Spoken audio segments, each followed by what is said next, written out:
Welcome to Lecture 4. We are continuing our look at the grounds of inadmissibility, or disqualifications to enter the United States for non-citizens. But first I would like to add some concluding thoughts from our prior lecture in which we discussed national security. The immigration provisions of the USA Patriot Act were due to the discovery that many of the 9/11 plane hijackers had entered the country on student visas or had overstayed a tourist visa. As one result, obtaining a student visa today in order to study in the United States has become a much more arduous and time-consuming process. An important component of pending immigration reform proposals also have to do with national security. These include enhanced border surveillance, presumably making drone technology available to Customs and Border Patrol, and an exit monitoring system. And of course, you have to identify in advance whether someone is seeking to enter the U.S. with terrorist intent.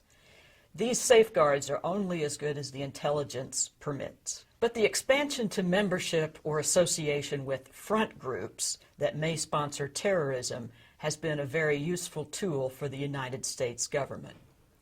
We will look more at these issues in our concluding lecture of the week when we look at process, the process that the United States government uses to try to identify persons who are inadmissible. So now let's turn to the topic for this lecture, which is immigration exclusions based on criminal activity. A reminder that we are talking about non-citizens. U.S. citizens may be arrested for crimes, of course, but they cannot be denied entry into the United States, and they cannot be removed against their will. So we're talking about non-citizens that are excluded on grounds of prior criminal acts. The basic concept is straightforward. It is undesirable to have persons who may commit crimes in the United States, may have a propensity to do so, based upon prior criminal activity. So let's take a closer look at those grounds for exclusion. These include four broad categories. The most important of the criminal grounds of exclusion is crimes of moral turpitude. Moral turpitude is a term of art, and we'll discuss it more shortly. Drug crimes are another ground for exclusion, and these are particularly strict. Multiple criminal convictions, these can include misdemeanors.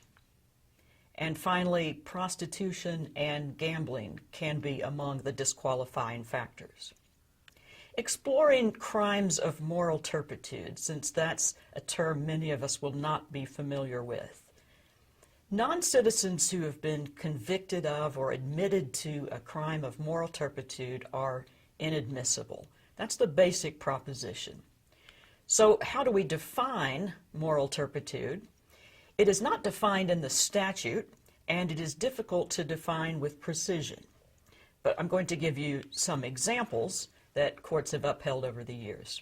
The obvious examples are murder, rape, kidnapping, theft, and fraud. So crimes of violence, crimes of dishonesty, these are clearly falling into the area of moral turpitude. But there are some less obvious behaviors and criminal activity that are included as well. Lewd conduct, false statements on document applications such as driver's licenses, bigamy, and involuntary manslaughter.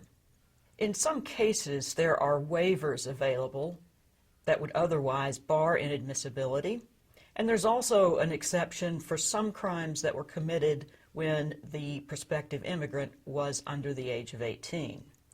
If under the age of 18 only one crime was committed and at least 5 years have passed since that time, the inadmissibility ground of moral turpitude will not apply.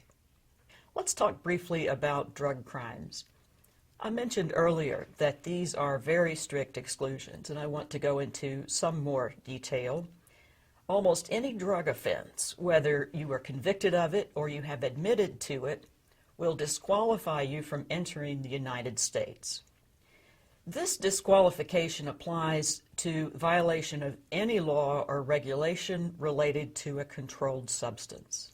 It also applies, interestingly, to anyone that a government officer knows or has reason to believe has been involved in drug trafficking. It's not a particularly high standard of proof here. The only waivers available, and this is the point at which it can be said to be one of the most strictly enforced grounds of inadmissibility, limited waivers only for a single offense involving less than 30 grams of marijuana. Anything else is a disqualification from entering the United States. There are other grounds as well. Conviction of 2 or more crimes, regardless of whether they qualify as moral turpitude. And here again, this can include misdemeanors. And finally, the criminal exclusions include prostitution and commercialized vice, a term that includes gambling, and prostitution includes procurement of prostitution as well. So that is a brief overview of the criminal grounds of exclusion.